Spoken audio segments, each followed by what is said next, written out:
Today we will discuss gross anatomy of spleen. ठीक है, ये हमारा स्प्लीन है।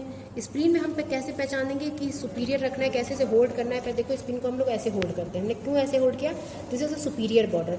सुपीरियर बॉर्डर में आपको नॉचेस मिल रही है। नॉचेस से पता चलता है कि ये स्प्लीन हमारा लोब्स में डेवलप होता है। जब डेवलप होता है डिफरेंट लोब्स होते हैं, वो आपस में कोलिज ज्वाइन हो जाते हैं और क्या बनाते हैं? स्प्लीन। तो this is the superior border, this is the inferior border. Superior border को हमें ऊपर रखना है, इंफीरियर बॉर्डर को नीचे रखना है। एंड जहां आपको ये दिख रही है कुछ वेसल्स, स्प्लीनिक आर्टरी है, ये हमारी स्प्लीनिक वेन है, जहां वेसल्स जुड़ी हुई दिख रही है, ये सरफेस हमारी होती है विसरल सरफेस। ठीक है, डॉर्स, ये हमारी डायफ्रेगमेटिक सरफेस होती है जो बिल्कुल स्मूथ है। डायफ्रेगमेटिक सरफेस को हमने कोई ऐसे रखना है, विसरल सरफेस को आगे रखना है। So this is the position of spleen in our body. ऐसे आपको होल्ड करना है स्प्लीन एग्जाम में। ठीक है, superior border, inferior border, this is the medial and, this is the lateral and. Medial and जो मिड लाइन के पास होगा, लैटरल एंड जो उससे दूर होगा। ठीक है, अब हमें डायफ्रेगमेटिक सरफेस के रिलेशन में क्या होगा? हमारा डायफ्राम होगा। फिर वही अपर 1/3 में हमारा लंग्स होता है और लोअर 2/3 में हमारा कॉस्टो डायफ्रेगमेटिक रिसेस होती है। किस साइड की? लेफ्ट साइड की। ठीक है, कॉस्टो डायफ्रेगमेटिक रिसेस होती है। अपर 1/3 में क्या होता है? हमारा लंग होगा, लेफ्ट लंग। स्प्लीन में आपको याद रखनी होती है एक हैरिस डिक्टम। हैरिस डिक्टम हमारी ऑड नंबर की डिक्टम्स, इसमें 1, 3, 5, 7, 9, 2, 11 ऐसे याद करना है। ठीक है, तो 1 इंच हमारा क्या होता है? थिकनेस। इसकी देखिए थिकनेस कितनी होगी? 1 इंच। 3 इंच इसकी विड्थ है। ठीक है, 1 इंच क्या है? थिकनेस है। 3 इंच इसकी विड्थ है। उसके बाद 5 इंच इसकी लेंथ है। इसकी लेंथ कितनी होगी? 5 इंच। 7 आउंस इसका वेट होता है। और 9 to 11 रिब्स के 9, ये जो हमने 3 फिंगर हमारी दिखाई ना, ये 3 फिंगर हमारी क्या दिखाती है? 9, 10th और 11th फिंगर।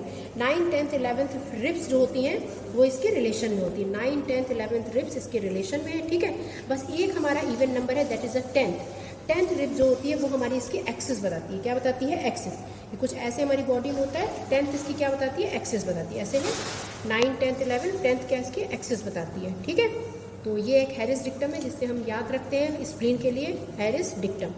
अब हम आते हैं इसके बॉर्डर में। बता दिए सुपीरियर बॉर्डर नॉच्ड है, inferior border diaphragmatic surface, visceral surface. अब विसरल सरफेस में किसका इंप्रेशन है? ऊपर बच्चों यहाँ पर गैस्ट्रिक इंप्रेशन होता है। किसका इंप्रेशन है? स्टमक का।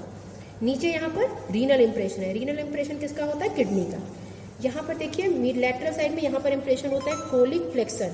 कौन सी कोलिक फ्लेक्सर होगी? यहाँ पे लेफ्ट। ये लेफ्ट साइड प्लेस होता है हमारी बॉडी में।